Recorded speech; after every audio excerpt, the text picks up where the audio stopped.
आश्रय। साधन को चाटने में देर नहीं लगती माया को, एक बार में ही चट कर जाए पूरा साधन। ऐसे ऐसे अपराधों की वृत्तियां प्रेरित करती कि एक अपराध से पूरा साधन चट जाए। साधु अवज्ञा तुरंत भवानी, कर कल्याण अखिल कयानी। परम चतुर नटनागर आश्रयदाता अंदर से युक्ति प्रदान करते हैं, बच, इस युक्ति से बच।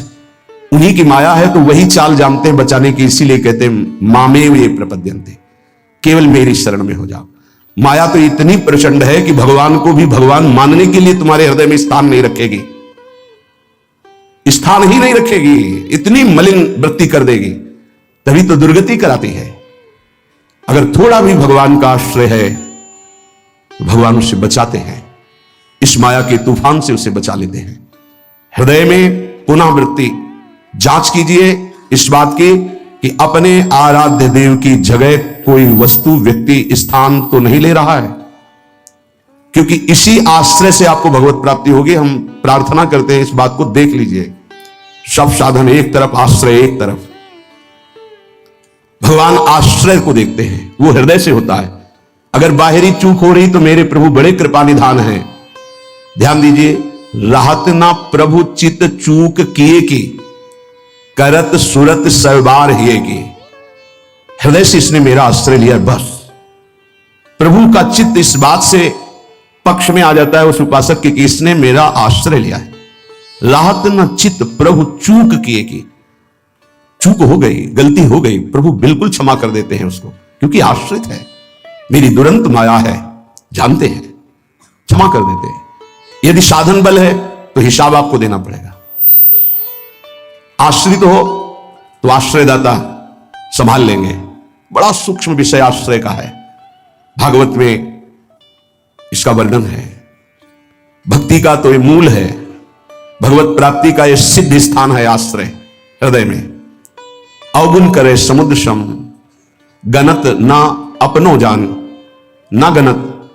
अगर बड़े अपराध भी बन जाए तो मेरी स्वामिनी जो गणना ही नहीं करती, मानती ही नहीं। क्यों? मेरी चूक है, ये तो मेरे आश्रित है, आश्रित की चूक मेरी चूक। ऐसा हमारे आराध्य देव का स्वभाव है।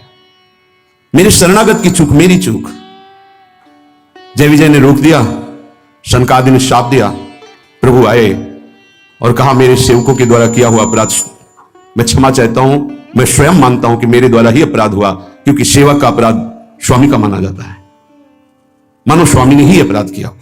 आश्रय दृढ़ हो गया, आश्रित मगन रहता है, अगला कदम कहां पड़ेगा उसको चिंता नहीं है, क्योंकि मेरे जीवन की डोर मेरे आश्रयदाता के हाथ में है। वो जिधर लगाम से खींचेंगे उधर ही इंद्रिय और बुद्धि ये सब उधर ही लग जाएंगे। नाथ आप देख लो, मैं आपकी शरण में हूं।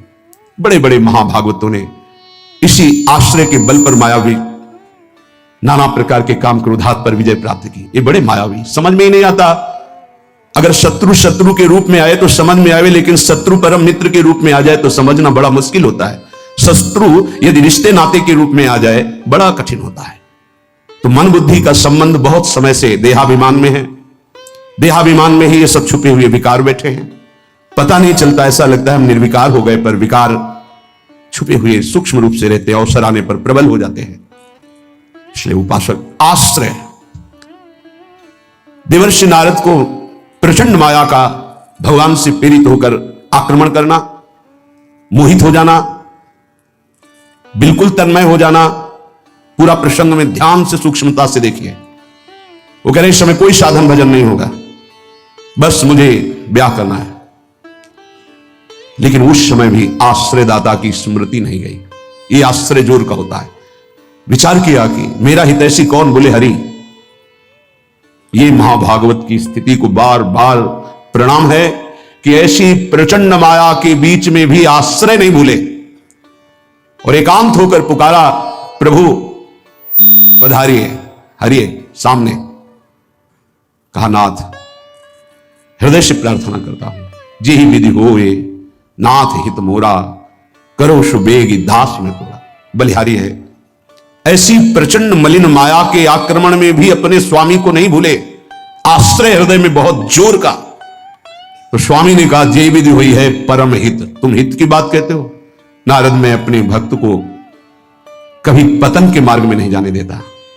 चाहे जितना उसका उपहास कराना पड़े, विरोध कराना पड़े, मैं ये सब सह लूंगा कि मेरे भक्त का उपहास हो रहा है, निंदा हो रही है, अपमान हो रहा है, पर मैं उसे पतन के गर्त में नहीं जाने देता। जाओ, जे विधि हुई है परम हित, नारद सुनो तुम्हारा परम हित जिसमें होगा वही मैं करूंगा।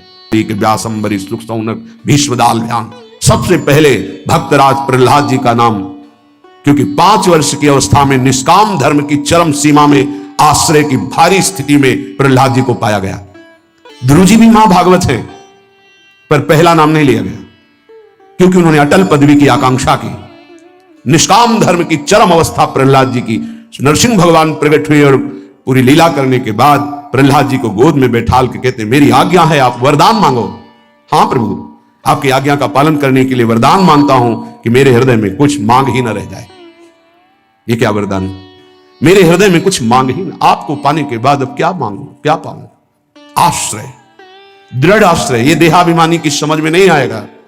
भगवद आश्रय, हृदय से, आर्त भाव से, जितनी दिव्यता वो सब आश्रय में विराजमान रहती है। इसलिए नाम आश्रय, धाम आश्रय, रूप आश्रय, लीला आश्रय, ये सब उसी परम आश्रय के खंभे हैं जिनके ऊपर प्रेम महल बनता है। इसी प्रेम महल में अद्भुत विलास और उसी में आपका प्रवेश, प्रेम विलास में। नाम रूप लीला धाम, ये महल के खंभे हैं, प्रेम महल के। और आश्रय, दृढ़ आश्रय आराध्य देव का। कैसा दृढ़ आश्रय? यह जोरी अविचल वृंदावन, नाहिन आन सुकाज, नाहिन आन सुकाज, मेरे प्रिया प्रीतम, हमारे माई श्यामाजू को राज। देखो आश्रय, मेरे प्राणनाथ श्री श्यामा शपथ करो तृण छिए, कसम खा के कहता हूं, हृदय में केवल श्यामाजू का आश्रय। आचार्य चरण कह रहे, मेरी महारानी श्री राधा रानी, जाके बल में सब सो तोरी, नाही नान सुकाज, शपथ करो तृण छिए, सब सो तोरी, लोक वेद कुल कानी, मेरी महारानी श्री राधा रानी। ये महान पुरुषों ने आश्रय को अपने हृदय की कृपा करके परिचय दिया, तब समझ। आश्रय सच्ची कहते हैं, आश्रय एकमात्र आश्रय नहीं। ऐसी धूल भरी आंधी कि तुम समझे नहीं पाओगे कि साधन कर रहे हो कि असाधन कर रहे हो। बहुत सावधानी की जरूरत है, क्योंकि चित्त द्रवित हो जाता है। द्रवित चित्त में जो भी संस्कार डालोगे बहुत जोर के होते हैं। जैसे मोम को पिघला दिया जाए, फिर उसमें जो छाप लगाई जाए वो बहुत जोर की लग जाएगी। चढ़ी के मैन तुरंग पर चलिबो पावक माही, प्रेम पंथ अति कठिन है, सबको निबहत नाही।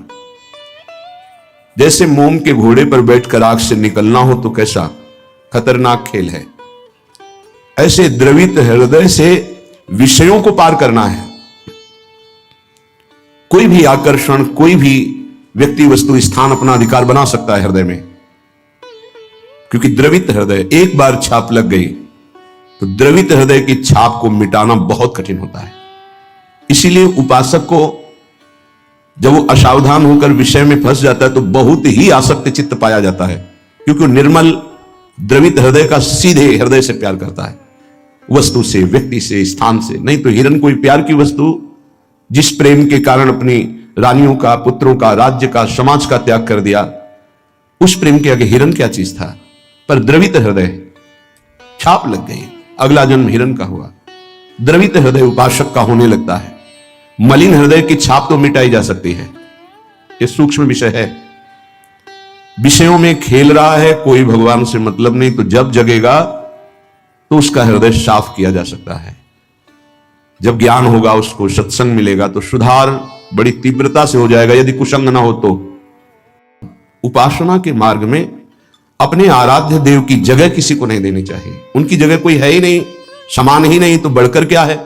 पर सही मानिए, हम अपने आराध्य देव से बढ़कर किसी को स्थान दे देते हैं, वो चाहे कोई शरीर हो, वस्तु हो, स्थान हो, कुछ भी हो। इसका परिचय यही कि अपने आराध्य देव के स्मरण का महत्व नहीं रहा, स्मरण छूट रहा है। स्मरण छूट गया और तुम राजी हो, तद स्मरणेन परम व्याकुलतेत, इसका मतलब तुमने अपने आराध्य देव से बढ़कर कुछ मान लिया। बड़ी मलिन बुद्धि है। बड़ा मलिन मन है। इष्ट कृपा गुरुदेव कृपा अवसर आता है मुक्त होने का, इंद्रियों को संयम में कर कर प्रेम समुद्र में डूबने का, पर धिक्कार है ऐसे मन को, ऐसी बुद्धि को जो पुनः मलिन भोगों में फंसा देती है, मलिन संसार के राग में फंसा देती है। विचार करो, कोई भी उपासक जब ग्रह त्याग करता है वास्तविक भगवत लक्ष्य करके, तो कितनी सामर्थ्य उसके हृदय में भगवान देते हैं कि माता के चरणों का राग, पिता के दुलार का राग, परिवार के राग को स्वाहा करके, शरीर के राग को पता नहीं भोजन मिलेगा कि नहीं, व्यवस्था होगी कि नहीं, कोई पीटेगा अपमान करेगा तो सह लेंगे, हर कष्ट सह लेंगे, पर प्रभु को प्राप्त करेंगे। हृदय का लक्ष्य ये होता है हर उपासक के, जो ग्रह त्यागी होता है, जो वैराग्यवान होता है, जो भगवत मार्ग का निश्चय करने वाला होता है, इतना सुंदर दृढ़ संकल्प करने वाला, फिर किस वस्तु व्यक्ति स्थान का महत्व रखता है? किसी का नहीं। तो फिर क्यों आसक्त हो जाता है? बड़ी लंबी लंबी यात्रा करके भगवत मार्ग की, फिर किसी क्षुद्र विषय में विश्राम मानने लगता है, मनोरंजन करने लगता है।